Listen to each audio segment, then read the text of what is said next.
start.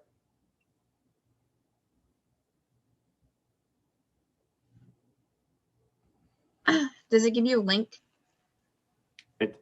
I don't know if it will or not.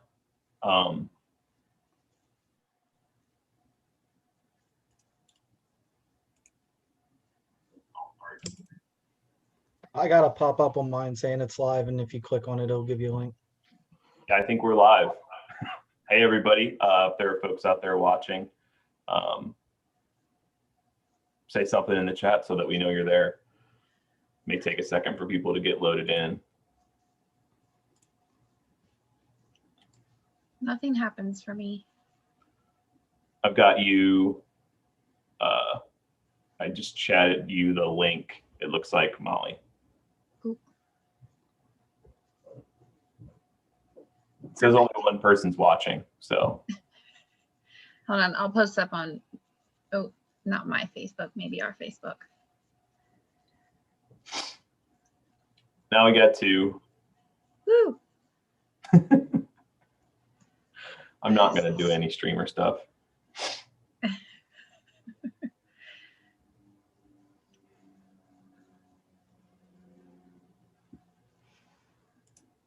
What? I don't want to add a button.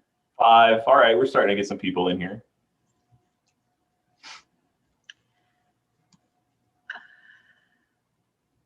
Oh, here we go. Heidi, do we want to do introductions or just do you want to jump into it? You're muted.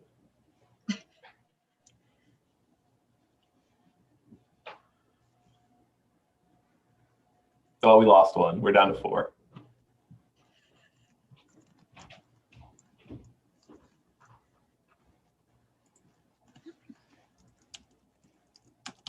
We'd have more than 4 at Lineage, that's for sure.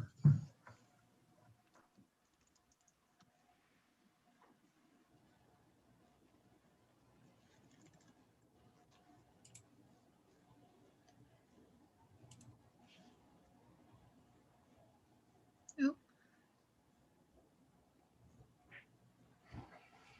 We'll give them 2 minutes for the social thing to post and see if anybody tunes in. If 2 not, minutes. they can watch the video when we're finished.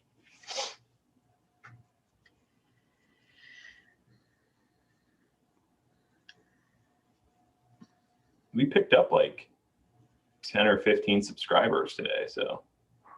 I was one of them.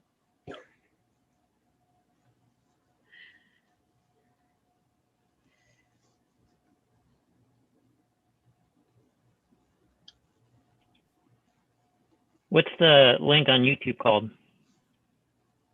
I'll put it in the general chat. I got it.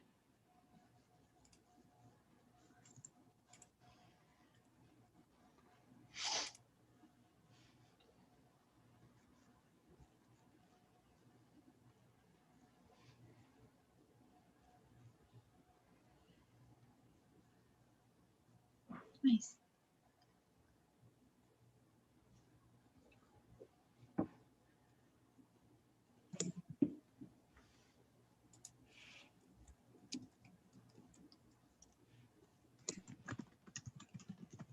Give it 2 more minutes, guys. It doesn't let me have a link ahead of time is the only problem, other than to our Facebook page, or to our YouTube page, rather. I just posted. It's on Facebook.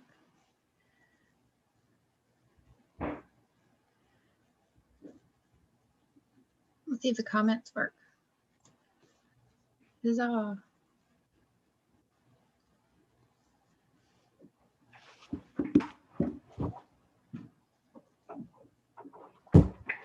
Oh. There we go.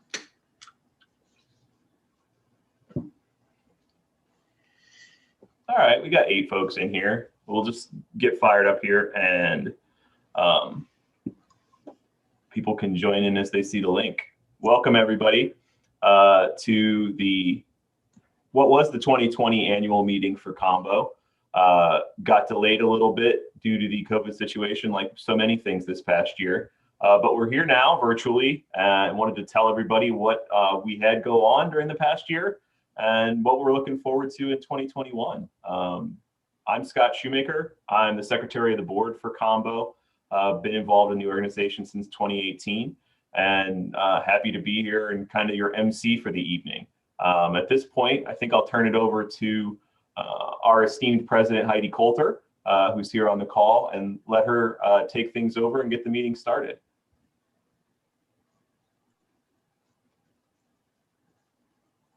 Heidi's muted. Can you hear me now? Yes. Okay. My name's Heidi Coulter. I've been the president for the past 3 years. I'll be handing over the torch this evening to Molly. Very excited about that. Well, 2020 was no doubt a dumpster fire of a year. The one thing we could count on was getting outside. The trails became our escape from this crazy world. Mountain biking gave us a chance to reconnect with nature and let go of the weight of the world. For many of us, it was the only time we saw friends. Sometimes it might have been the only time you got out of your house was when you got on a mountain bike trail. We saw a record number of riders, and some were new and some were returning after 20 years. We saw a crazy amount of vintage mountain bikes that were actually still functioning, so that was fun. We also received a record number of donations and new members. A lot of unexpected things happened this year. Our trails were in better shape than they've ever been.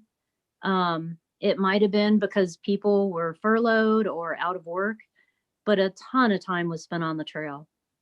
We not only maintained our trails, but we built new trails, finished trails at Great Seal, and managed to get Burliner open this year. So for a year that really was completely insane, it's just amazing how much work got done.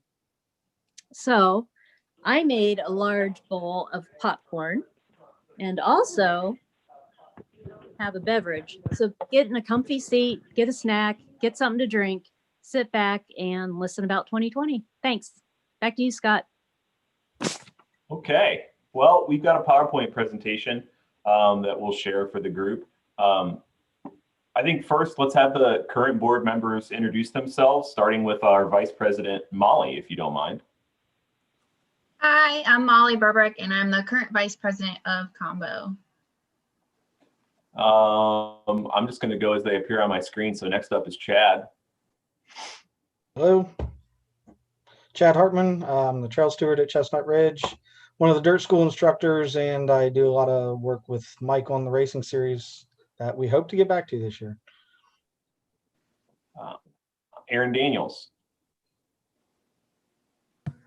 Hello, I am co-treasurer with Walker Powell.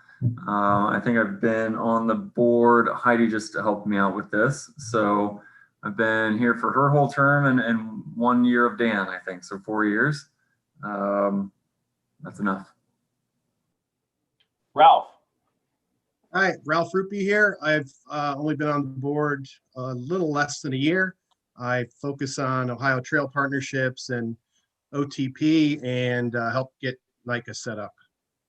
Glad to be here. Dean. My name is Dean Kilton. I've been involved with the board for a long time, 10, 12 years now. I do whatever special projects need to get done. One of our new folks who'll be a candidate for the board this year, Patrick Kudo. Patrick, you want to introduce yourself? Yeah, hey guys, Patrick Kudo. Been new to the Central Ohio mountain biking scene. I really want to get involved with the board and get to meet more people in the mountain biking scene and really get involved with the community. So really excited to kind of find out what kind of work you guys do and get involved. So happy to be here. Next up, Keith Overton. Howdy, everybody. Yep, Keith Overton. I'm the guy that you probably have seen about the adaptive mountain biking. So I'm excited to be part of this. I'm also one of the trail stewards at Allen Creek. So been happy to do what I can to help to be on, with Combo. So thank you. Brittany.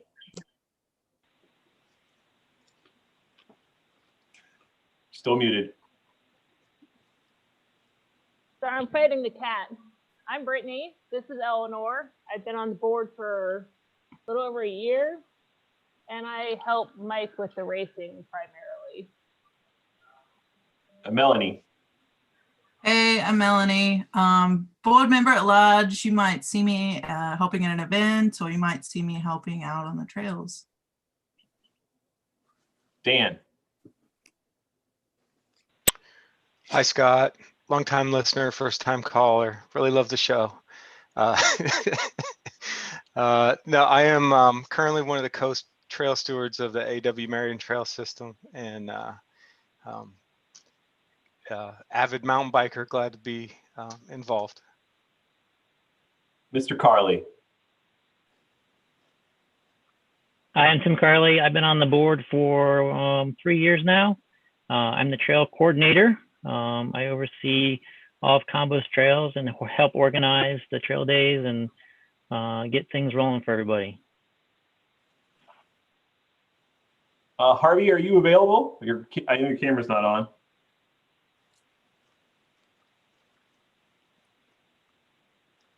Maybe not. Harvey is one of our new candidates for the board this year. Oh, go ahead, Harvey. Sorry. I'm available.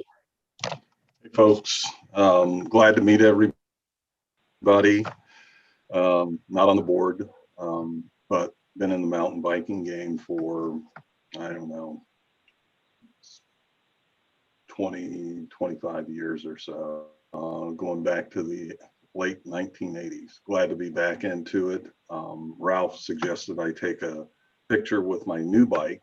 I do have several vintage bikes, but we'll see what happens with that. Glad to be here. Whaley. Mike Whaley, race director for Combo, and also always looking for new Black Diamond riding opportunities for us in Central Ohio. And then we got a caller as well, but I'm not sure if that's maybe Walker.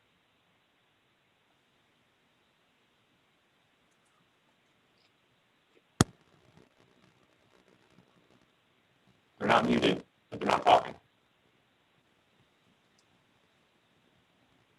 All right, well, let's get started with the PowerPoint presentation. Let me share my screen here, folks.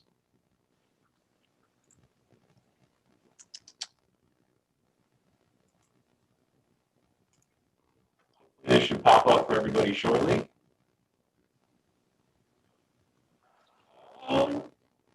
We start off with a little bit from Heidi, our president. Oh, hey, I thought I already did that.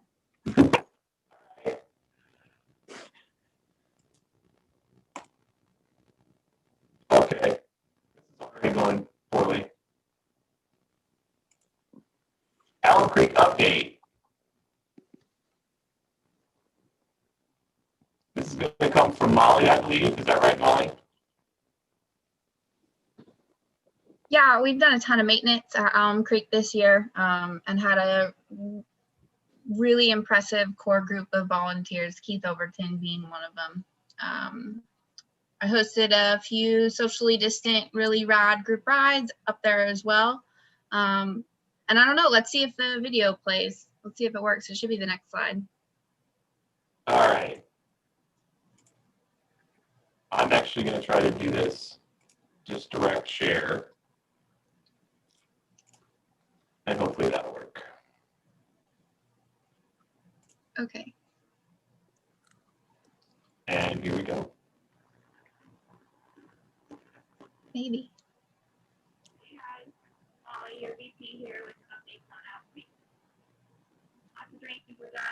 No dice. So this video is going to be available, I think, on the YouTube channel, but it's just a quick kind of overview of everything. Maybe not everything, but a lot of stuff that got done at Alum Creek this year. One of the major things is there's new signage up at P1, which is super exciting at all the evac routes, that you'll actually have whole maps that tell you exactly where you are in case you get lost or need assistance, with markers to inform emergency services where you are as well. The EMS crews around Delaware have those maps as well. So if you run into trouble, it should be really easy to get you out. They're currently put up all around P1 thanks to Ken Abel. And then I think we're working on getting them posted at P2 as well. So another big thing, and I might have Keith talk about this for a second. They put in about 2.2 miles worth of new trail up right next to the newly camouflaged container at P1 that is specifically geared towards adaptive mountain biking. Gavin, who was a part of Boy Scout Troop 7788, him and his crew put together some rollers and some wooden features specifically geared towards adaptive bikes. And we're pretty excited to have that. Let's see what else. We did a couple bridges this year, and we did a lot of armoring because, as we all know, P1 gets wet and stays wet. So there's a new section of brick through P1, and there's actually a new section of brick through P2 that has really, really helped a lot of those sections kind of stay dry throughout the wet season, because the wet season is like half the season here. So I think the last thing, there's one other thing, but oh, hold on just a second. Let's see. The damaged bridge. Oh yeah, okay. So if you haven't seen already, the Y bridge, as I call it, I don't know what else to call it, the longest bridge at P2, the one that has the option for the drop, obviously got taken out by a gigantic tree. The crew at P2 is currently working on a solution. There is a reroute as of now that actually cuts off to the right and goes down into the ravine a bit, and it's got a little creek crossing, which I think is really nice. So we're kind of trying to figure out options and what we want to do. It looks like we are going to end up rebuilding that bridge, but bigger and stronger, so it'll last a little bit longer. And then lastly, with Elm Creek, I want to be sure to thank all of our trail stewards up there. We haven't had trail days. Typically, we have trail days every week. And this year, that just hasn't happened. So the core group of volunteers up there have been instrumental in keeping Elm Creek in the shape that it's in, which is honestly incredible for the amount of laps that have been done up at Elm Creek, which you'll see shortly. So let's see if I can do this from memory. JJ Johnson, Jeff Stevenson, Aaron Dixon, Jason Sword, Chuck Smith, Keith Overton, Ken Abel, Rob Hedrick, Matt Markle. Oh, Matt Markle and Stuart Pomeroy and Hunter Hayes, who built the ginormous feature at P1 too, that took place of a small little bridge that was there for 10 years. Without you guys, Elm Creek would be a mess, and this whole season would have been a wash. So I really, really want to thank each and every one of you and let you know how much gratitude we really have for our trail stewards. So thanks.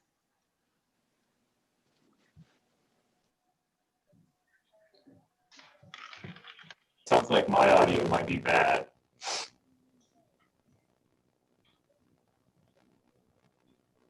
Yes.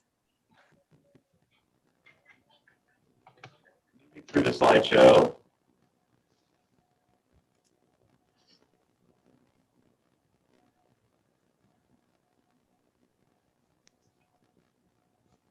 Trying to find Chad's update here. just worked a lot better over on Sunday night. I apologize, guys. It's okay. And you do sound like a robot. I'm not sure what that's about. Hold on. Does YouTube? Better or worse? That's better. Tim, did I get everybody?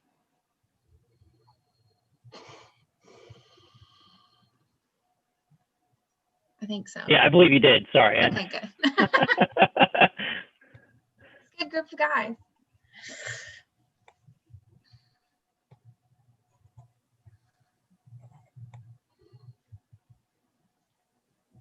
Sorry, I'm trying to find the Great Seal slides which have disappeared. Or the, excuse me, Chestnut slides have disappeared.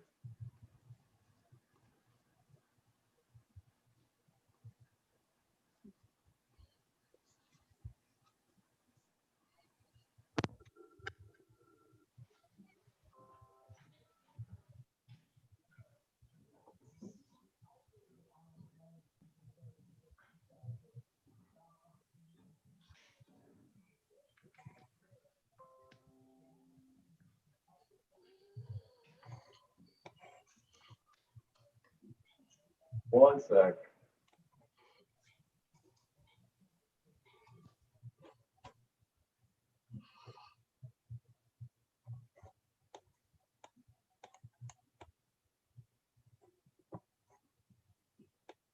Moving backwards. All right, Chad. Sorry about that, folks. All right. Hey, everybody. My name is Chad Hartman, and I'm the trail steward at Chestnut Ridge. Going to give a few updates about the things that we did and didn't get done there this year. But before I begin, I want to extend a sincere thank you to our president, Heidi Coulter. Heidi is a huge asset to the mountain biking community in Ohio, as well as our organization. Her absence is not going to go unnoticed next year, and I just want to say thanks for everything she's done. I'd also like to thank Molly Berberich, Melanie Lowe, Cam Regan, Mike Whaley, Matt Markle, and Stuart Pomeroy. These people all gave quite a bit of their time this year to help maintain and improve the trail at Chestnut Ridge, and I want to say thank you to them as well. I think it goes without saying that 2020 was a pretty demanding year for us. COVID limited our ability to organize trail days. We had new management and personnel at Metro Parks and limitations in the hours of operations due to staffing. Even with all that, we were able to make several key improvements, and the trail saw record numbers of users. With Cam's help, the lower half of the flow trail was revamped, drainage issues were addressed, and we are hopeful that this work has provided a more sustainable trail, as well as added to the fun factor there. On our cross-country trail, Molly, Melanie, and Tim all helped with reroutes and drainage projects that resulted in fewer closures due to poor conditions. And overall, the trail just does better with the rain. So pretty happy about that. In our skills area, Matt and Stuart moved more than 12 tons of dirt to build a new pump track. And I think anyone who remembers what was left of the old one will agree that that's a huge improvement there. In all, volunteers logged nearly 400 hours at Chestnut in 2020. That's logged hours. I would say the true number is probably closer to 600 hours. So for 2021, we've started a project that will see the wet weather loop getting some new features, and it'll probably be opening in the spring. More work will be done to add a second line to the pump track and make that a little bit more fun. Top half of the flow trail will be reworked to reshape berms and jumps. And we'll also have a new repair station, as well as 60 new signs and maps installed on the trail. For 2022, plans are in the works to make our field loops more engaging while remaining accessible to beginner riders. And then finally, we're hopeful that we will see the return of racing this year. And if so, we have some really big events planned, including a National Youth Racing Series weekend, and then with our 6-hour race, expanding that into a weekend event with several more races on that date as well. So whether you're riding or working on the trails, I can't wait to see you out there next year. Back to you, Scott. All right, next up should be Tim, Great Seal and Scioto Trails. Tim, I'm not sure the video is going to work.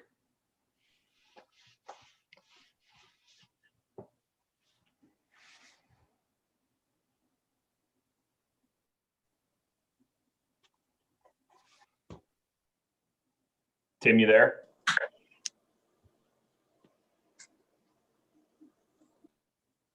Sorry, I forgot to unmute. Can you send, can I share it from my computer? You should be able to. Just let me stop my sharing here and make sure that you can do that. And which slide are we on? What am I presenting? Slide 7, the Great Seal. Okay. Are you ready for me? Yep.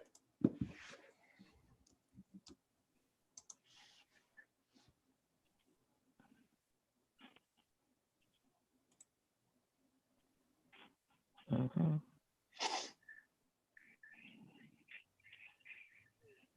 right. All right. Can everybody see that? You're getting some head nods and thumbs up. Okay. Sorry. I can't. Uh-oh.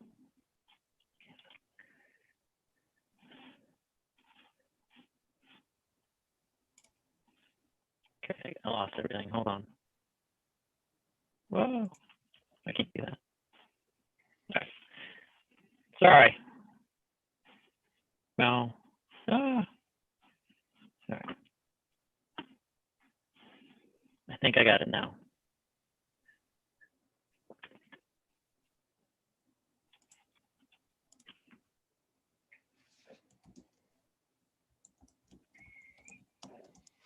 Okay, so let's start off here. So I'm going to be presenting to you guys the Great Seal, A.W. Marion, and Scioto Trails.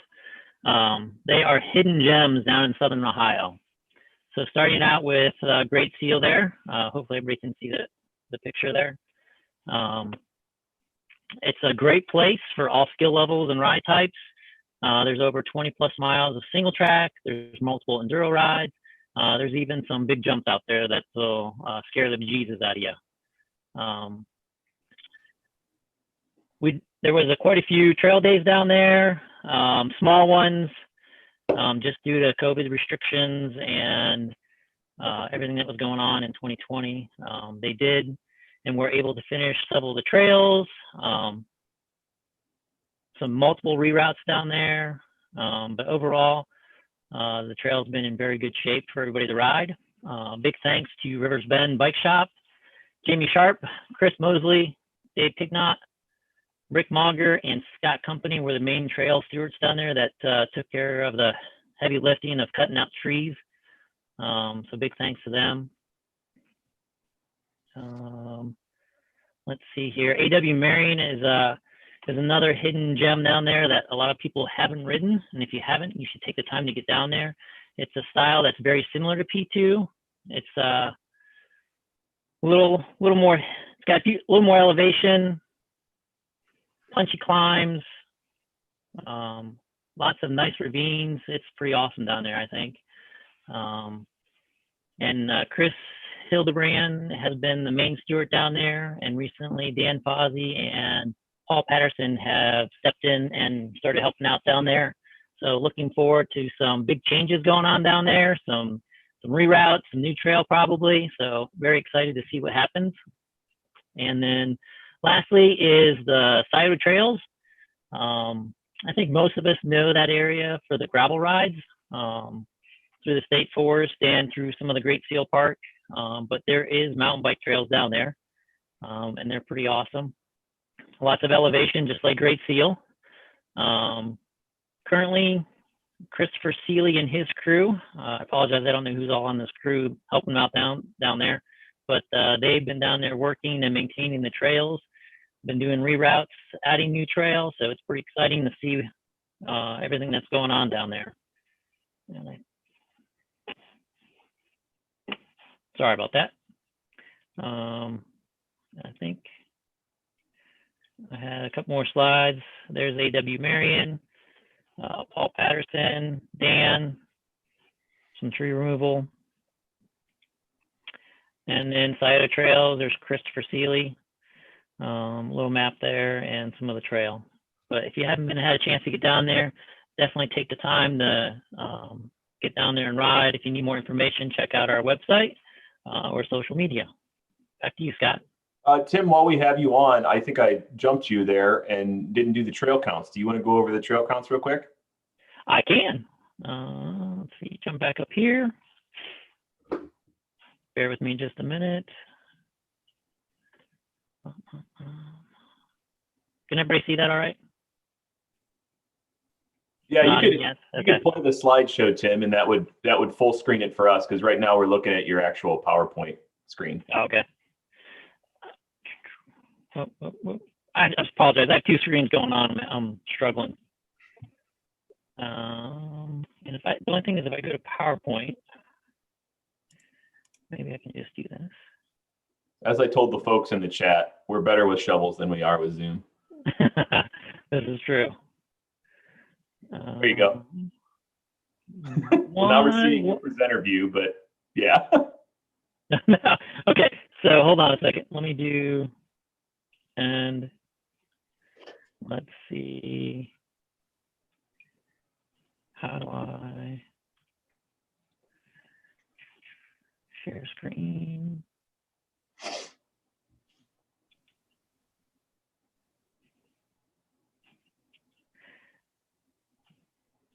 I apologize. I don't know how to switch it. I mean, if I just, that might have killed everything. Hold on. Just do it like this. This works.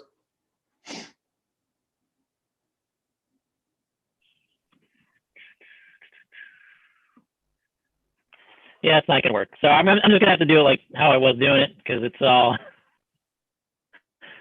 all messed up here on my side. So I apologize. 1 second. Technical difficulties. Okay, so trail counts. Real quick here. If I figure out how to use my mouse. All right, so, okay, so Combo has trail counters at most of the trails. These counters are checked monthly at each of our trails. And in 2020, we saw outdoor sports explode. So this made it an unprecedented year on our trails. The majority of our year, our trails were amazing conditions and saw record volumes of riders. And many days, if you went by our parking lots, they were overflowing daily. So it was kind of crazy. Before I get to the numbers, I do have to give a big thank you to, oh, baby, there we go, to Chad Hartman and Mike Pearson for their great job of maintaining and collecting data and keeping the counters up and running properly. Can't thank them enough and greatly appreciate their dedication. So thank you, guys. Now let's get into some numbers here. There we go. All right. So, as I mentioned, we had record numbers at all our trails. These numbers are how many laps we completed on each of our trails for the entire year. As you can see, the beginner loop, one of our shortest trails, only 2 miles, it saw 24,527 laps. P2, one of our most popular trails, saw 20,729. P1 was 20,194. Great Seal is a little bit more of a challenge because there's so many different entrances and exits, but we did record 15,918 laps. I think that's a little low. I think it might be a little higher. Chestnut Flow Trail saw 16,777, and Chestnut Trail itself saw 14,796. And let's see if I can't flip it to the next slide here. So just to give a comparison to what we saw last year. So as you can see that from the data there, that in 2019, there were significantly less laps completed compared to 2020. A lot of the trails we saw, double digits there, which is kind of crazy, I think, to see the amount of laps that were completed. But it's exciting to see that, and hopefully that will continue. And if we jump down, my gosh, sorry. So this is the monthly laps at each of our trails. Typically January, February, March, some of April. Typically it's wet outside, so this typically will be the lowest points or lowest trail counts that we typically have because our trails are closed. I know nobody likes it when we close trails. I don't like it either. However, we try to use our best judgment based on the weather and current trail conditions. I know we're not going to get it right every time, but we have learned that closing trails when they are wet, we are able to preserve them and decrease the amount of time and resources required to maintain them. As you look at this monthly graph, you can tell when we have rain and we experience COVID spikes. Pretty exciting stuff. And moving on. So just real quick, so the monthly average, beginner loop averaged 2,440 laps. P1 was 1,683. P2 saw 1,733. Great Seal, 1,190. Chestnut Flow Trail, 1,398. Chestnut Trail, 1,165. That's quite a few laps compared to what we saw in previous years. If you notice, I didn't mention anything about Gnomewood. I chose to show these numbers simply because they are, they're dramatic. So as I pull them up here, as I figure out how to get back to my screen. So 2019, Gnomewood saw 55,691 laps. In 2020, we saw 149,987 laps, which is insane. So that just tells you that, people wanted to get out and they had to do something with the kids, or the kids wanted to do something, so they brought them to Gnomewood. The parents sat back, relaxed on the bench, or maybe they joined them, but multiple kids, when you get a kid out there, you can, rip off 100 laps in a couple hours. So one way to get them tired out. But we averaged monthly at that trail 12,499 laps. And this is one of the reasons why our P1 parking lot seemed to be always overflowing with riders and people. Just goes to show you that people really love that area and use it quite often. So it's great to see that something we built and all love to do, that it's getting used on a regular basis. So that's pretty awesome.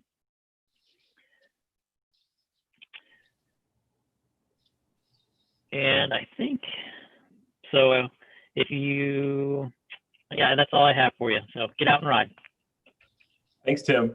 You don't mind stop sharing your screen, Tim? Got it. All right, and then I'll go back to the PowerPoint here. Cam Regan, who helped with our Burliner Trail project, to talk about Burliner. Yes. All right. So Burliner was a long time in the making. We have been doing a lot of work behind the scenes, let's say 5 years. I'd like to give a huge shout out to Dan Fauzi. Dan spent countless hours really working on this grant and showing up to numerous meetings with the city and pretty much doing all of the upfront work that would allow this to happen. So if you know Dan Fauzi, give him a big round of applause. Without him, this would have never really came to life. So with COVID, we were a little unsure at first what would kind of be the opening date and the launch date when we could finally break ground. But once we got clearance from the park, we finished up some of the design, had Progressive Bike Parks come in and do a lot of the features that you see in those photos. We also have Dave Huff, who's with Innovative Dirt Solutions, did a lot of the trail work along with some combo members. So at our grand opening, we had a pretty big turnout.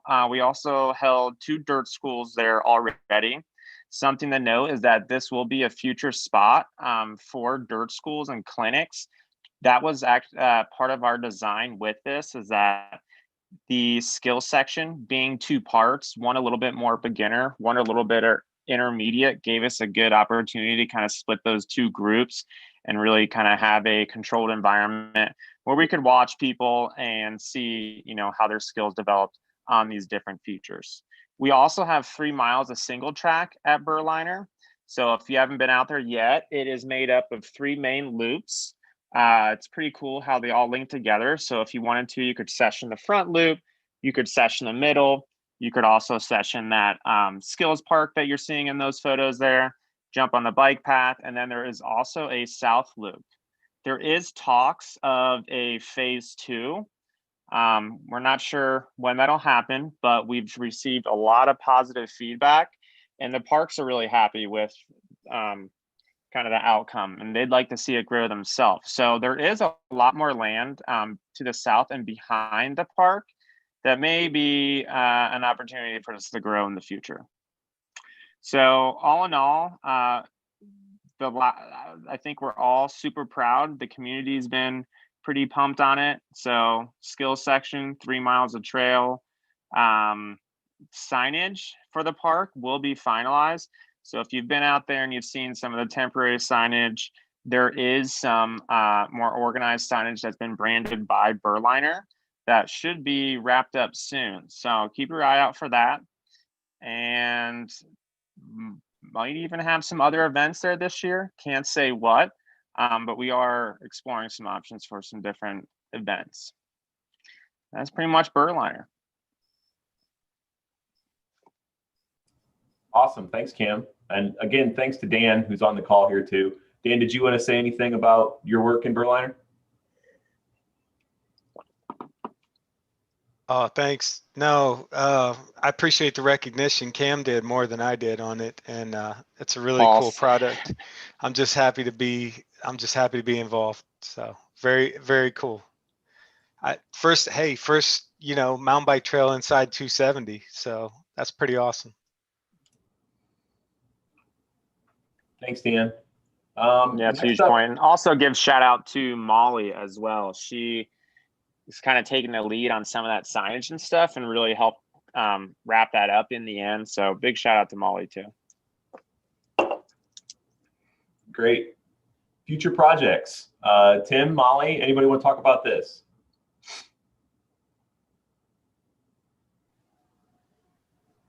There was a little list there. I don't know what happened to it.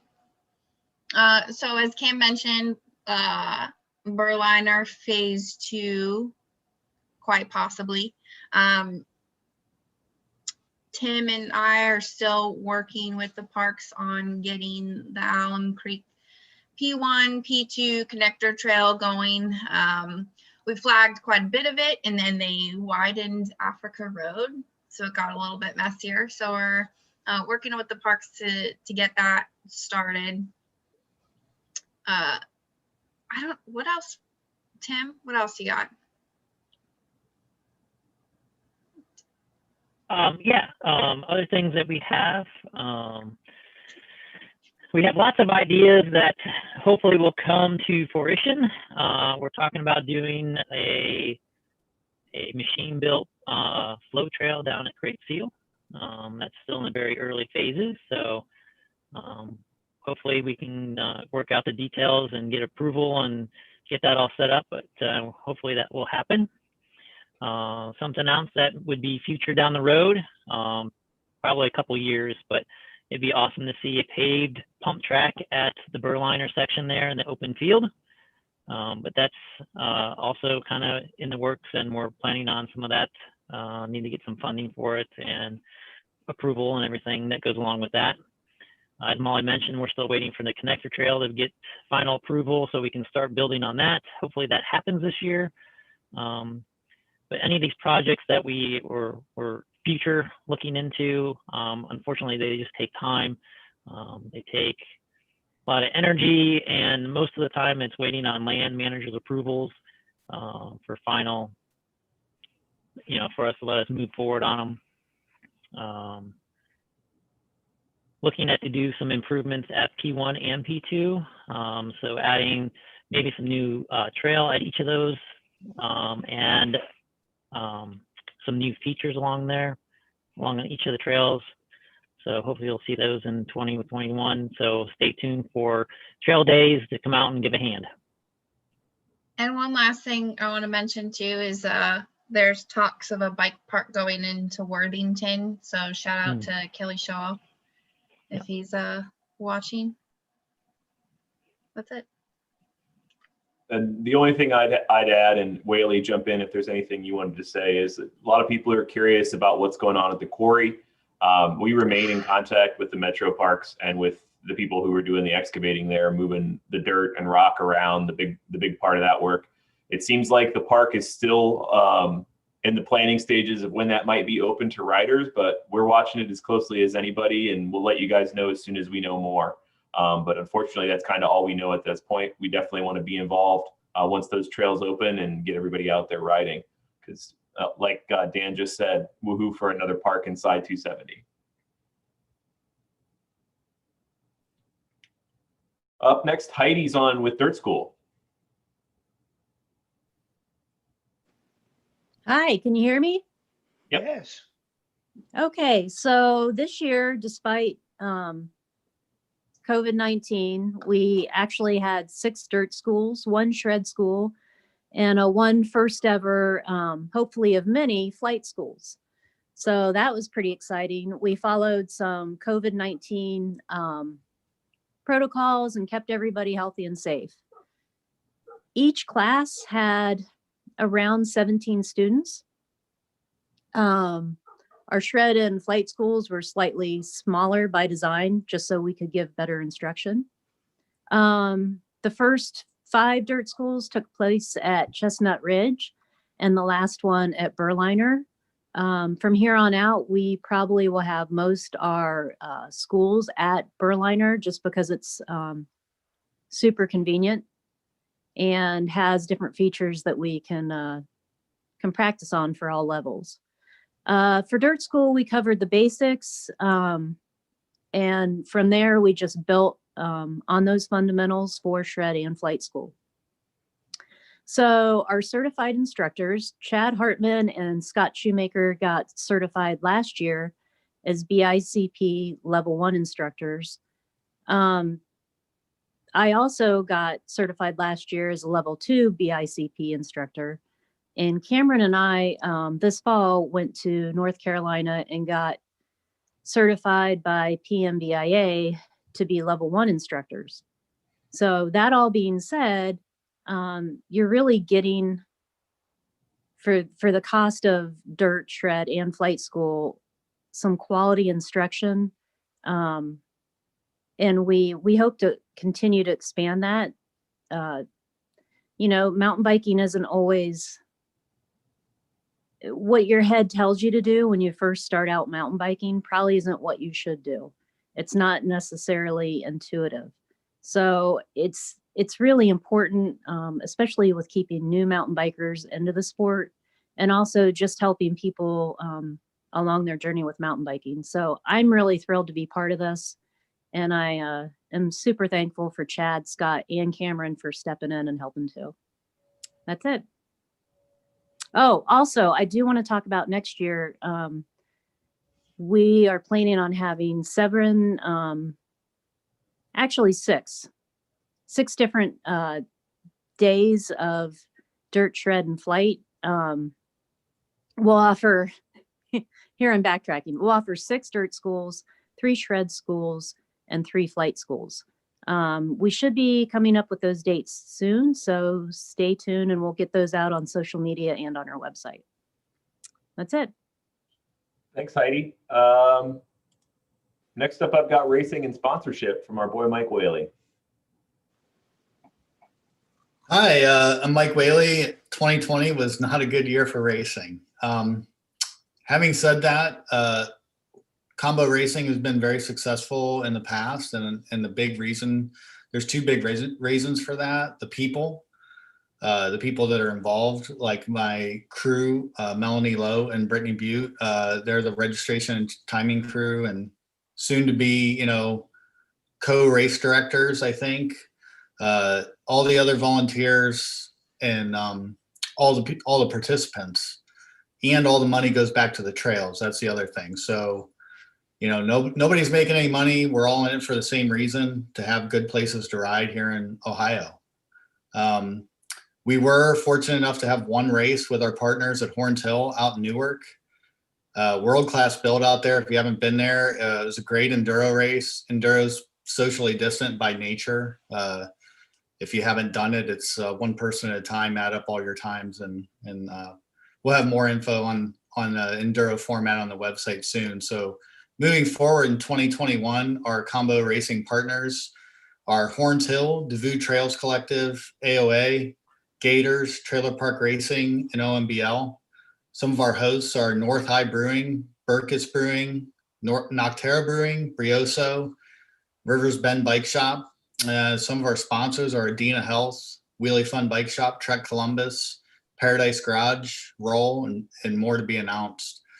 We also had, I almost forgot, the Gold Sprint Series indoors at North High, Nocterra, and Brioso, which was pretty hilarious. A lot of the pictures there with the costumes on these stationary bikes. It was something. It was a good time, which is what it's all about. So we're really excited for 2021. Next slide, Scott, please.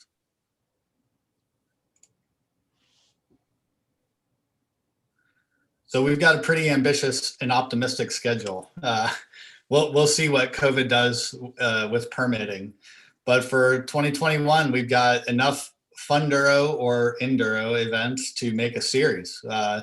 Once we talk, we'll work this out, but the partners such as Horns Hill, which by May 30th, by the time you go to Horns Hill, if you've been there, Innovative Dirt Solutions will have made us probably 5 more trails and it'll be awesome. So we'll probably have 7 stages total there is what we've been talking about, which will be awesome.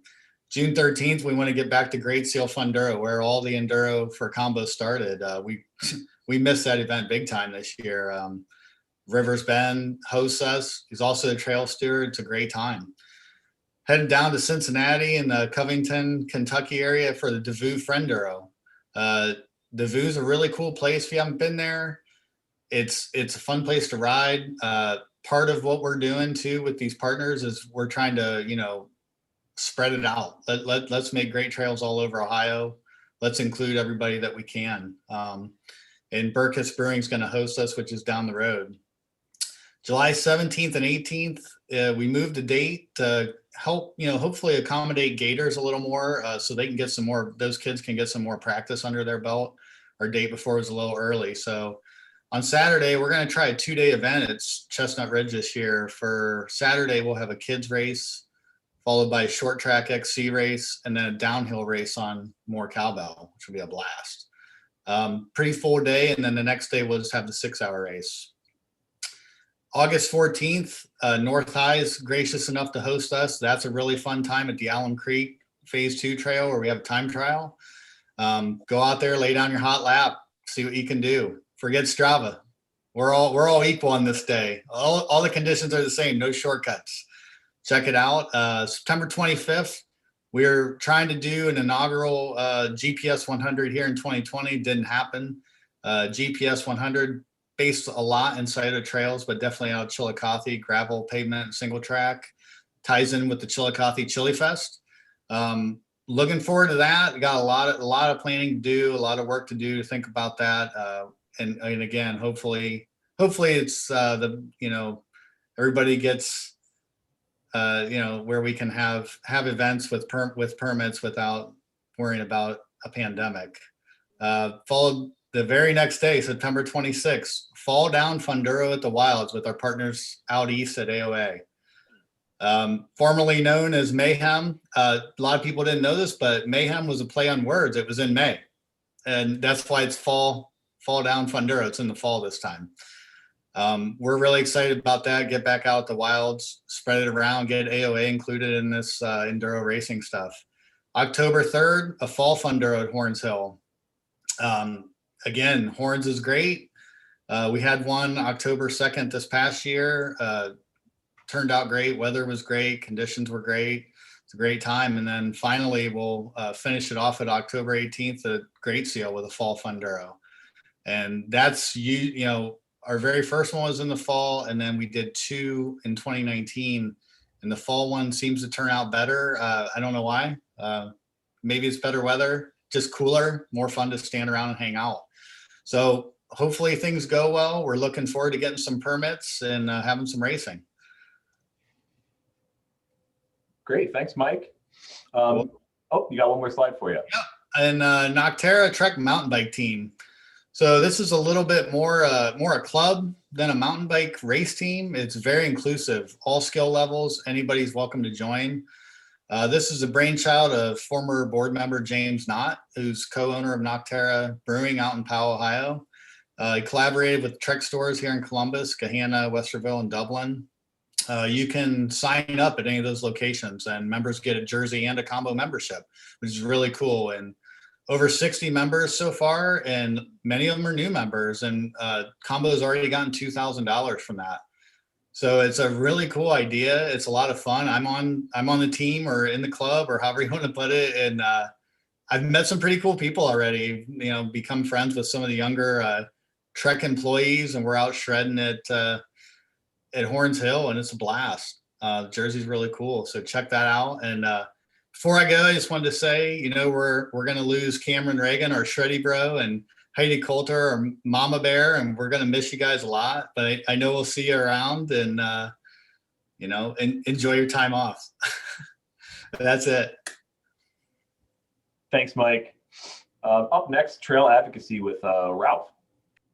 Hey, everybody. As I said earlier, I've been on the board for about a year. I volunteered last year to help Dan Fozzie and Heidi hit some of these meetings that Combo had set up. Dan was instrumental in getting these advocacy groups set up, and they're quite a big deal. They're all encompassing. They're the Ohio Trail Partners, first and foremost, is they unify all the non-motorized and water trail groups, trails like Rails to Trails, the Buckeye Trail Association, Combo's on it, but we represent all the bike groups, all the mountain bike clubs in Ohio. Metro Parks, U.S. Forest Services, and ODNR on that. We meet every couple months, and we talk about shared issues. We talk about grant monies available, and one of the biggest things we do, or we did prior to Combo, is the Ohio Legislative Trail Caucus, and that's where we get to actually talk to some of our legislators, get some money going, ask for grants, and in a unified sense. Rails to Trails and Buckeye Trail Association, they've been doing this for a long time. They've got people that this is their full-time job. So for Combo to have a seat at the table, and now we're reaching out to the other groups like Cora and CAMBA and MVMBA and all the bike clubs around Ohio, and talking about like problems and opportunities. And one of those opportunities goes over to the Trails Advisory Board, another group that we sit at the table. This one's made up of over 25 to 30 different user groups, including ODNR, who's in charge of bike trails, Horsemen's Association, all these different user groups that are part of ODNR's process with the statewide Trails Vision Plan that was launched about a year ago. This year, our goals with that Trails Vision Plan is to encompass more beginner trails and more expert trails. Mike Whaley mentioned those Black Diamond trails. We don't have a lot of either one of those, and that's what we've been advocating for, is getting recognition for different things that we're doing around the state. Like John Bryant's a great beginner area, and trying to get other clubs to follow suit and ask for grant monies for beginner and advanced trails. So it's quite entertaining at times, because we're, like I said, we're a volunteer group. These other groups are all paid. This is their full-time job. We're learning a lot as we go. It was baby steps for me. My training wheels were still on this year. Dan, you better come back and help this year, because I'm sinking on some of these meetings, but it's a great opportunity. And my vision is to get more of the other clubs involved as we go. One of the things that ODNR does is utilize all the different trail groups and ask for feedback. One of the big things they are working on this year is the Detour Ohio Trails app. Should be launching here in the spring. There should be a beta out in February. This is all the trails in Ohio, motorized, non-motorized, horse trails, everything. It's going to be huge once it gets going. I'm sure there's going to be some work going on for the next 6 months after it launches, but all this stuff was done with the help of the Trails Advisory Board and the Ohio State Trails Vision Plan. And that kind of leads me into the next point, which is NICA, which is Interscholastic Cycling League, the National Interscholastic Cycling Association. We have been working on this as Combo, as an initiative Combo, I'd say since 2019. I remember visiting the Combo meeting and asking, what can we do about getting more youth cycling and youth racing going on in the state. One of our former board members, Jen Malik, did the application. Combo funded it, and we got accepted to the national group. There's about 31 different states we're launching this year with Kentucky, and this isn't a small venture by any means. We have to raise funds. Combo actually raised $11,000 from REI from a grant. So hats off to my peers on the call, because without the funding, we couldn't get the race format going. We've got 4 races scheduled for the fall, and I appreciate my board member, Mike Whaley, because organizing races is another full-time job. And I've learned some valuable lessons in the last few months trying to get venues going. And I pray to God that we can get permits this year, because otherwise we're going to have to come up with some other solutions, which we're also working on. One of the other things I wanted to shout out as well is Combo, with that grant money, also delved some of that money to us for the launch of our league, $5,000. So we really appreciate that. And CAMBA, our Cleveland group, also gave $5,000 to sponsor the league for this summer. And we're getting a lot of attention from all kinds of user groups. And it's for middle school kids and high school kids. It's inclusive. It has an open format. There's no cuts. And coaches are starting to form their teams all around the state. We hope to have 200 kids minimum this year. It could be up to 500. There's some leagues that have over 1,000 kids and have had to split the leagues up. So it's a great thing for cycling, getting the youth out there. I will end with, I was in Michigan this summer and was at a NICA event up in Western Michigan. And the amount of families that were out there cycling with their kids was phenomenal. That's what we're trying to do. It's so cool to see all these kids out there and parents, and the kids are teaching the parents how to ride in the woods. You don't have to have any coaching experience or mountain bike experience to be a coach. NICA does all that. It's a great setup, and I'm very appreciative that Combo took this one on for the state of Ohio. It's the races are going to be all around the state. So back to you, Scott. Thank you. Oh, thanks, Ralph. Moving on to financial reporting, we got Walker and Aaron on the call. Whichever one of you wants to tackle the financials for this year. Go ahead, Aaron. You're the expert. Oops. Oh, I was muted there for a second. Yeah, just to jump in here, what I'm showing here is this chart on the left here. I just want to explain really where our revenue comes from more than report out financials, and then show where we've been spending our money. Both of them are really great stories that you can see through the dollars.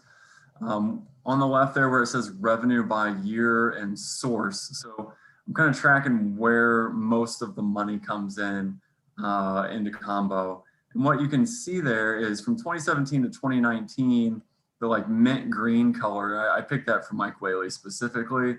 The mint green color grows, right? So from 2017 to 2019, you can see that our events, we're starting to be a bigger proportion of our income. And then in 2020, that was kind of, that was cut down to about a third. That obviously events have their expenses, right? So on the right there, you can see how expenses do grow with revenue. We do make money with our events though. And when I say we make money, we cover our expenses and then the rest goes to trail, as Mike alluded to. So that's a really great story. But really what I want to show with this is, even though I'm only showing percentages, you can see other pieces will pick up the slack. And so it's nice to have a diverse source of revenue to kind of keep cash flow. Combo never has a cash flow issue. We're always in a good spot from a cash flow position. We're pretty conservative. The board takes a very long-term approach, and we don't just blow money for sure. And so sticking with the revenue side on the memberships, I know we've got some other data coming on the memberships, but you can see how that piece grew in 2020.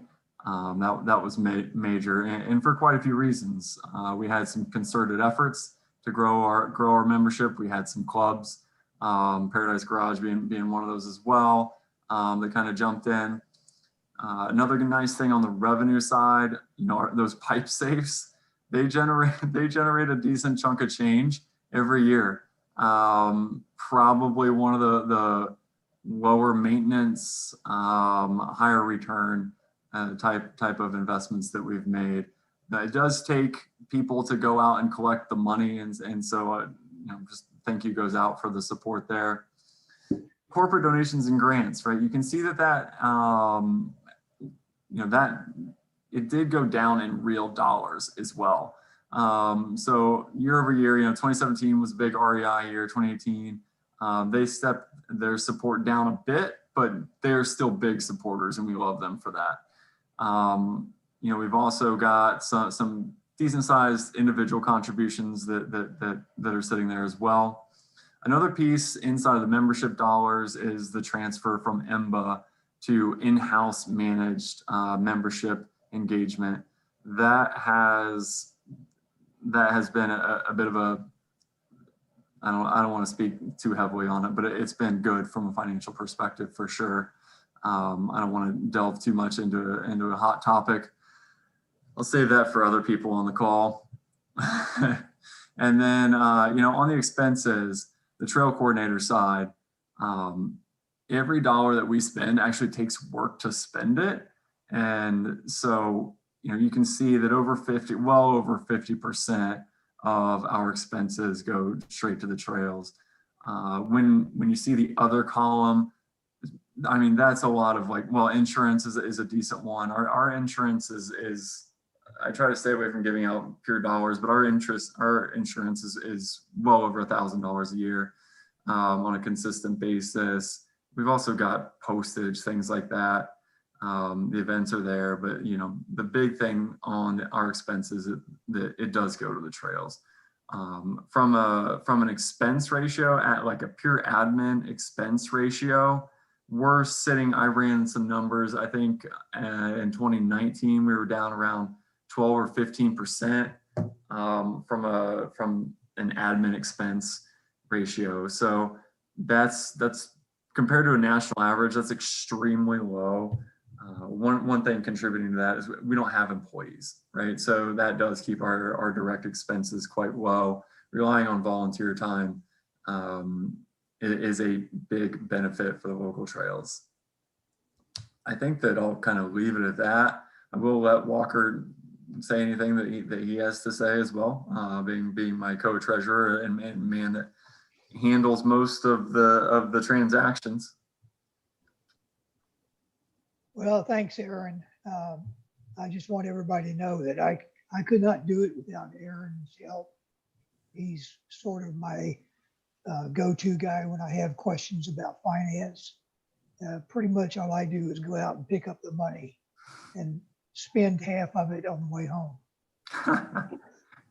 Walker is very good at picking up checks. Yes. I think we've just cemented our bromance, Walker. Thank you. thanks to Aaron and Walker both for that report. And just to reiterate on something Aaron had said there, one thing you don't see in those expenses is salary. Combo doesn't pay a salary to any of us on the board. We pay contractors that work for us and things like that. But all of us here are volunteers. None of us are drawing a salary to do this kind of stuff. We all do it in our own personal time when we're away from our full-time real world jobs and things like that. So all the money that comes in for donations, that the grants that we receive, the profit we make off races and events, like we said, that goes back into the trail and for making sure Combo is a solvent, safe, and organized organization that can keep preserving trails off into the future. Thanks everybody. Thank you both for that report on the financials. I think next up we have Dean with memberships. Hi, everyone. I'm going to go into some more detail around that membership piece and kind of add some things to what Aaron was just speaking about. From 2019 to 2020, our membership count, so those who come through a join campaign or a donate campaign, we went from 117 to 224 on that count. I talked about this in a number of different meetings, that we've really gone a long ways to diversifying the revenue streams that we have as an organization. So our strategy for the past few years has been trying to grow membership and donation dollars while decreasing the percentage that comes from that revenue stream. So, I mean, really what that means is we're growing other revenue streams greater. So events, specifically races, and then the rider education programs have gotten to the point where they generate a ton of revenue for us. Last year, because of everything that was happening with our event restrictions, we saw a huge increase, not just in the percentage of membership dollars, but we saw a huge growth in just the head count, but also the dollars. So when we talk about year-over-year growth here, that's a 91% increase in memberships. So that's a growth rate, right? So 0% growth would be the same. So 91% is close to doubling the membership count in 1 year. Scott, can you go on to the next slide for me? So in terms of actual dollars, it's 132% growth rate. So 100% growth is double. So we doubled, and then a third again beyond that in just those two campaigns.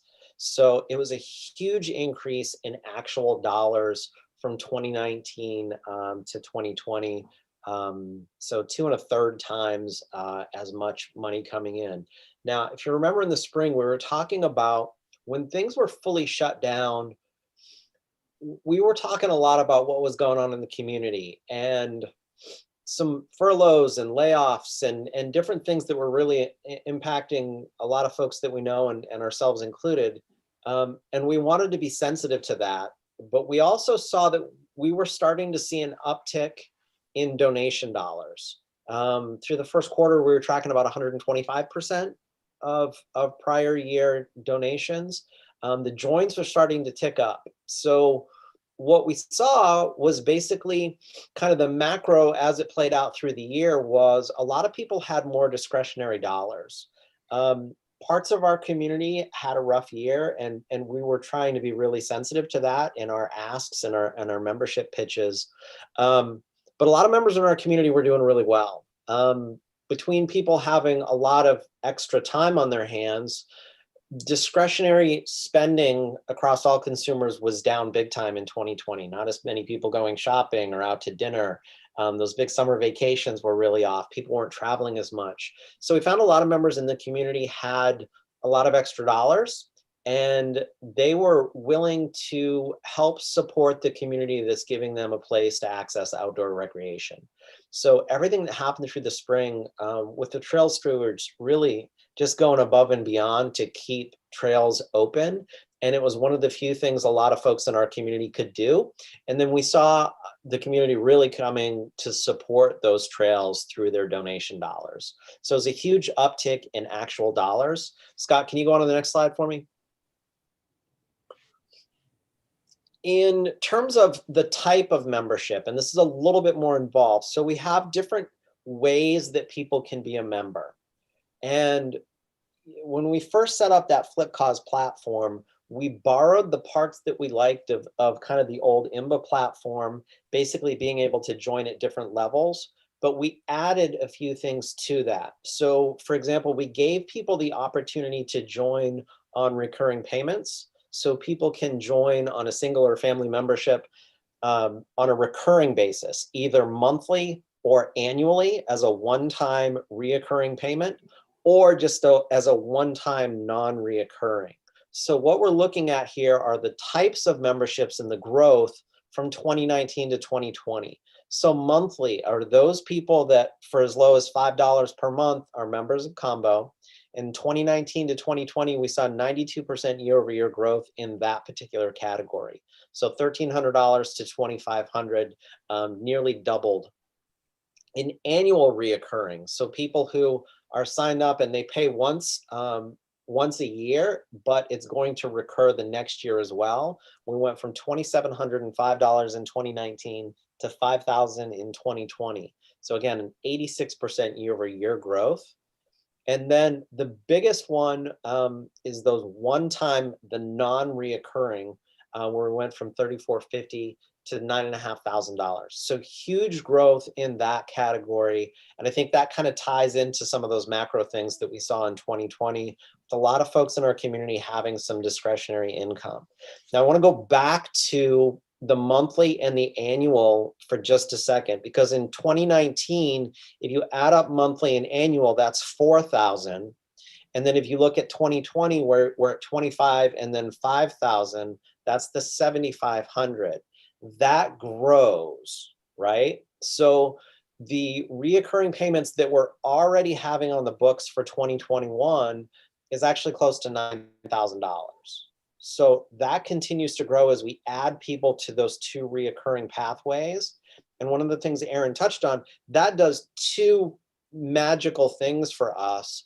One is it's incredibly consistent cash flow. The monthly and then just the way the annual reoccurrings are spread out throughout the year, it's a steady stream of money. So it's consistent. And then the other thing is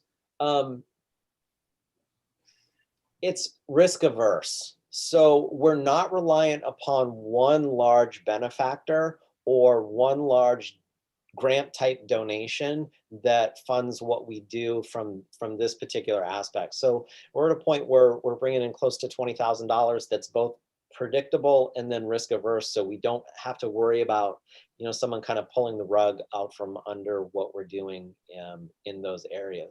So that's a huge part of what we're doing with that FlipCause platform, and just the growth that we've seen across really all the different ways that people can support and contribute to Combo financially through their memberships. Scott, can you move on to the next one? I think that takes us into just our campaigns that we use to ask for people to join and support Combo. Those folks who have really stepped up to support the community were incredibly generous in 2020. The folks who were very giving, not just of their time, but of their dollars, really enable us to do a lot of things, from renting equipment to buying supplies to really, you know, funding and really being able to, in some ways, outpace the maintenance and repair work that needs to be done by the trail crews. That's kind of always our goal, is to bring in money quicker than the trail crews can spend it. With some different bigger projects on the horizon, we hope to do more campaign type things for specific trail projects, and then work with ODNR in particular to do some bigger grant writing. So anyone who's listening who, you know, wants to contribute to those efforts, there are all sorts of different ways that people can contribute financially, from the pipe safe at the trailheads to, you know, join and donate campaigns on the website.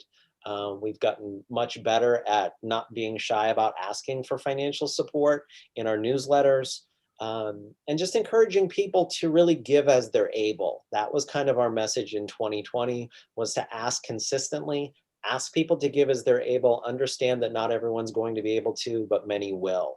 And that really came through in the membership piece in 2020. And we're already off to a great start in 2021. So I'm going to transition into volunteer. And we've kind of touched on this a lot, but Scott, can you move on to the next slide for me? And I want to add a little context to the way that we track the volunteer hours. 2020 in the macro saw a lot fewer group trail days, right? Like we've talked about this a number of different times. We saw in Tim's ride counts a huge increase in trail counts. Scott, can you give me that next slide? I should be on volunteers now. Yep. Yeah, that's what I'm on. The next one. So what I wanted to talk about with volunteers, and we've spoken in a number of different trail update sections on the trail stewards and the trail crews. So it's actually the next slide that I wanted to touch on. Is 2020, more than any year in recent history, we've actually had a lot of work done by a fewer number of people. And in prior years, we've done larger trail days, 15, 20 people out there. Molly touched on this in the Alum update and she was spot on. We've traditionally had a lot of volunteer opportunities with a greater number of people. And in 2020, with trail closures and with group restrictions, we saw an incredible amount of work done by a relatively small number of people. So, I mean, really, it was the year of the trail stewards and folks who were out there kind of doing their deals without a large group of support behind them. Particularly Chad down at Chestnut Ridge. There aren't as many people who live near to where Chad needs help. So in keeping Chestnut open and keeping up with trail closures, and you remember everything we went through with shutdowns and hours and only weekends and everything at Chestnut, combine that with the trail counts that we saw. So I'm going to kind of pull together a number of different things. Traditionally, P2 has about the same number of ride count as P1 and Chestnut Ridge combined. And that's to say Chestnut Ridge has about half the trail usage of P2. This year, because so many people were working from home and their work schedules were thrown off, people were able to drive to different trails that they wanted to. And we saw a huge kind of rebalancing of the trail counts. And that shifted the way work needed to be done on the trails. And it shows up in our volunteer hours. So I dropped this slide in to kind of highlight. It was kind of the year of the trail leaders within our group. Chad, Molly, and Tim really kind of led the way on hours. And all of those hours are grossly underreported, right? So there's so many hours where they just swing by the trail, or, you know, they're out there for a couple hours to just touch up on a different project or check in and see how things are going. We did happen to underreport a lot of volunteer hours in the aggregate last year, but it really popped out in the data of our volunteer counts, just how much work was done by a relatively small group of people. Certainly not just these three, but we had a group of 15, 20 volunteers who were really putting in a ridiculous amount of time. And as much as we're very thankful for our donors who are giving of cash dollars, I think we're also incredibly grateful for the work of people who kept the trails in such amazing shape throughout 2020. In many cases, just through their own effort out there, largely by themselves, and in small groups of 2 and 3. So that's something that we haven't traditionally needed in the past few years. But when that need arose in 2020, these people really came through for the organization, and I don't know how we would ever thank them enough for handling all the incredible ride counts that they had, and keeping things in such great shape. So thank you to those who did a lot of the heavy lifting for us. That's all I got, Scott. I'm going to go back here just for a second, and specifically to touch on what Dean was saying, call out all the hard work that Chad did this year at Chestnut Ridge. Past years at our annual meeting, we do give out a Golden Shovel Award for the volunteer who put in the most hours. And as Dean pointed out, I think that is grossly underreported on Chad's part for how many hours he put in out there at Great Seal to make that place the amazing trail that it is. It's been a very challenging year there. Even with, COVID, changing the way the park operated, new management at the park, and kind of building a relationship with the new manager there at the park. There's been a lot of weight put on Chad's shoulders to make sure that trail's been up and running. And Chad does a bunch of work for us. We couldn't do it without him. We're lucky to have Chad living so close to the trail and able to take care of things, because it takes a lot of work to keep that thing up and running. And Chad, thank you from all of us, and I'm sure from all the members and everybody who rides that trail. If you see him out there, just grab him, give him a big hug. He loves that. So can I chime in here too, Scott? I really personally want to thank Chad for all of the hours that he's put in. Trail work is not easy, right? And as someone who's very smart before me has always said, the trails don't maintain themselves. And Chad has put, an enormous amount of time and energy into Chestnut Ridge. And there's really not, no golden shovel is thanks enough. So I have also just been really, really fortunate to have gotten to know Chad over the last, couple years. And I'm really, really grateful for you and all that you do. So thanks. Thank you, Hey, guys.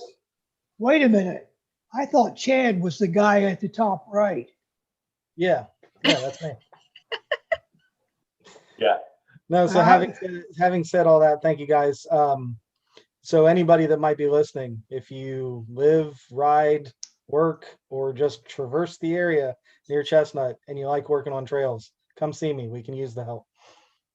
I said Great Seal, and I should have said Chestnut as it got pointed out to me here in the chat. But yeah, it's Chestnut Ridge that Chad's the trail steward for. Thanks again, Chad. We really appreciate you. All right. Next up, we have the formality of board member votings. So we have 3 members of the board whose terms are up. Board members serve a 3-year term, and we're all elected by the members technically. But there are 3 members who want to stay on the board for another 3-year term. And the first of those is our esteemed co-treasurer, who you heard speak a little bit earlier, Walker Powell. He's interested in staying on and continuing to serve. He helps out a lot, as we talked about, with financial stuff, going and collecting our donation from our donation boxes. He handles our mail and our phone stuff. He set up the Zoom account. We're really happy that Walker's still with us, still hanging out with us, still wants to be involved, and can't say enough good things about him. What we're going to do, because normally we'd hold these votes at the annual meeting in person, just sort of by yays and nays. What we're going to do is send out a Survey Monkey poll and have people vote for all these members. But we have as many applicants as we have openings. So as long as anybody gets a vote, they're going to be on the board. If people are interested in being involved in the board in the future, please reach out to us. We can let you know what it's like to be involved, the kind of responsibilities, and make sure you're on a list so that if there are any openings. We have openings periodically as people's circumstances change. Just let us know that you're interested in serving and the kind of things that you like to be involved in, and we'll make sure that you're on the list, and we'll reach out to you the next time there's an opening. I'd also like to jump in here, Scott, and let everyone know that being on the board of directors of Combo is not the only way to get involved. It's one of many, many ways. You don't have to be a director to get involved with events or trails or anything like that. So feel free to contact us at any point in time about anything that you want to get involved in. All right, so first was Walker. Next up, I think he's watching from the shop there in Chillicothe. He was going to host an event for people down there, is Jamie Sharp. He's our Great Steel Trail steward. Hosts the Funduro for us down there. Rivers Bend is a great sponsor we're happy to be involved with. Loves donuts. So Jamie's interested in serving another 3-year term, we love to have representation from those Chillicothe area trails down there. Love our trails at Great Seal, and happy to have Jamie signing up for another 3-year term. And finally, Tim Carley, who you heard from earlier, our trail coordinator and also coordinates with our bike patrol. Very handy with the chainsaw, part-time model, as you can see from the pictures. Going to serve another 3 years for us here on the board. Assuming that one person will vote for him, he'll be on. Thank you, Tim, Walker, and Jamie for all the work you've done in the past and for agreeing to continue to serve. Like we talked about, this is all volunteer. These people are giving their time. They could be out riding themselves a lot of the time, but they're doing work on the trails. They're doing work on the administrative side of things, making sure that Combo's running smoothly and that our trails are all in great shape. And then, as we talked about earlier, we've got 4 openings on the board. We expanded our board of directors membership this year because we had 4 really qualified candidates that we wanted to take advantage of getting those people on the board. And again, we'll go out for a SurveyMonkey vote. You heard from Patrick earlier. He's an OSU engineering grad. Started riding a bike in Moab a couple years back. Came back here to Ohio. Big fan of Phase 1 and is excited about serving on the board. He's another guy that can help with the financial aspects of things. So we're hopeful he can help out on that side of things with Aaron and Walker, because there's plenty of work to do with financial planning and budgets here at Combo. Next is Harvey McCleskey. Harvey's a former racer, has a lot of nonprofit experience from his application as well. Loves to ride at Lake Hope. Harvey's been riding for a long time. Another attorney like myself and like Dan, we're glad to have the help there. I always joke that attorneys are a little bit like people that work the trades. I'm a criminal attorney in my real world life, kind of like the plumber of the lawyer world. I don't know anything about how nonprofit law works, so I'm kind of learning on the job, and I'm happy to have Dan, who's a different kind of attorney, and now Harvey. We can all kind of put our brains together and figure out the legal questions that go on behind the scenes here to the best of our ability. But we're happy to have Harvey express some interest. Keith Overton has been involved in trail building with us and helping out as a trail steward up there at Allen Creek. Big advocate for adaptive bikes, and we're happy to have him on the board to work on that angle of our thing.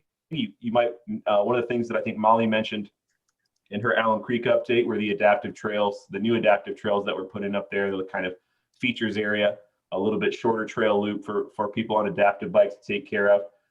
We're excited that Keith expressed an interest to be involved. And finally, Dan Fawzy. Took a break for a year or two there. Had been involved in Combo for a large number of years. Before that, past president, past vice president. Decided he wanted to get back involved and be one of the co-trail stewards for AW Marion and step back up and help with the board to facilitate the work there at AW Marion. So we're happy to have Dan back. He brings a lot of historical experience, a lot of insight into how Combo has worked in the past and also about how trails organizations work throughout the state. So happy to have Dan back as well. And we'll formalize those through an election by the members in an email survey. But thanks to all 4 of them for applying and for being willing to give their time and to step up here and help us out. And then finally, the last thing I had was, we talked about it earlier, is a sad so long to 2 of our outgoing board members. First and foremost, Heidi Coulter. Can't say enough good things about Heidi. Been so glad to have her involved. She is constant positivity, a steadfast person at events, always willing to give her time, incredibly fast mountain biker, and just going to be really sad to not see her all the time. She'll still be involved in dirt school, and we're very happy about that. I'm very thankful to her personally for letting me help her out with the dirt school. I've learned a lot from her, and it's a really rewarding thing for me to be involved in as well. So really like that, really sad to see her step back, but happy that we're still going to have her around in one capacity. And then finally, Cameron, who was on the call earlier and talking about Burliner, going to step back, still be involved again as a dirt school instructor, but stepping down from his board position. Cam brought a different sort of, one of the important things about the board, and one of the things that I think we're pretty good at, is we all have a little bit different background. We have racers, we have some enduro folks, we have some older people, we have some younger people. Diversity on the board is important, so you get as much representation there as you can, as many different perspectives on our goals and our mission, so that we can do the best job that we can for everyone. And I think Cam brought, as a legit racer, real deal guy who could teach people how to jump bikes. Cam brings a really interesting perspective, and we're going to be sad to see Cam go. But everybody's got their own lives that they have to get back to. They can only give so much time, and we understand. But really sad to see the both of them go. This would be the part where we all hugged at the annual meeting and clapped for them. And I wish we could do that in person this year, but we just can't. Heidi and Cam, we're really sad to see you go. Thank you, guys. That's such a great picture of them too. And that's what we have. So that's the PowerPoint presentation for tonight. I don't have anything else, I don't believe. I do. Molly's got the meeting end message. So Molly, go ahead. I do. So like I said earlier, I can't say thank you enough, right? As multiple people have pointed out throughout the evening, we are all volunteers. So I want to say a huge, huge thank you to all of our partners, a huge thank you to our trail stewards, our members, and then also to all of you guys, our board members. Lots of stuff goes on behind the scenes. And without a board of directors, we'd all kind of be lost in the woods, right? Scott, you kind of said what I was going to say about Cam and Heidi. We're super sad to see them go from the board. We know that they're both still going to be sticking around and involved, but they've both been instrumental in creating, advocating for, and preserving amazing mountain biking in Central Ohio. Heidi, you have been so instrumental in building this community, both with your advocacy and your mentorship to me and to countless other riders. Cam, you're gone. You left, but your love and passion for building big and bringing big things to mountain biking in Central Ohio is really, really incredible, and we're incredibly grateful to have you. And then bringing Burliner across the finish line is something that the entire Central Ohio community is super stoked about and will be for a really, really long time. The face of mountain biking in Central Ohio has forever changed because of you two. We are all so full of gratitude. I can only begin to hope to fill your shoes, Heidi. 2021 is a new year. We've got big plans and lots of work to put in. I don't really care what the world has to throw at us this year. We're going to move full steam ahead, and we can only do it together. That's one of the things that I've learned from this year. So everybody listening and watching, thanks for tuning in tonight. I cannot wait to see you out on the trails this season. Please definitely catch me at the trailhead. And in the meantime, keep an eye on our social media, like, subscribe, and keep an eye out for what's new. You guys have a good night. Thanks, everybody. We didn't have any questions from chat, so if people did have any questions for the board, reach out to us by email or by the website. You can drop an email to us on there and let us know if you had any questions about anything we discussed here tonight. But we're going to shut the live stream down. We've got a couple things to take care of here on the administrative side. And again, just from all of us here, thank you to all of our members, to all of our donors, to all the volunteers for everything that you've done to help us make Central Ohio mountain biking as fun and as great